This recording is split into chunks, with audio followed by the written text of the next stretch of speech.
Västerås är där jag bor, och det är staden som jag älskar. Landsorten är nära nog, men det är staden som jag reppar. Västerås är där jag bor, och det är staden som jag älskar. Landsorten är nära nog, men det är staden som jag reppar. Hela Grytan, hela Bäckby, hela Vallby, hela Brixen.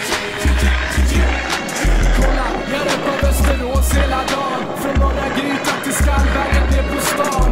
Jag känner någon i varenda jävla stadsdel, men jag ser på världen genom backspegeln, och jag ser bara en skit med Önstagryta.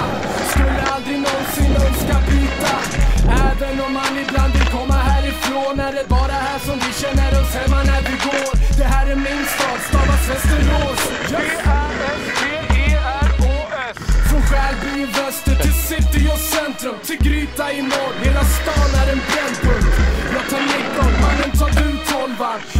Så hamnar vi till slut i Bjurhovda. Det där jag är född och har halva min släkt, så du kan se mig med min brors dotter stannar en sex. Västerås är där jag bor,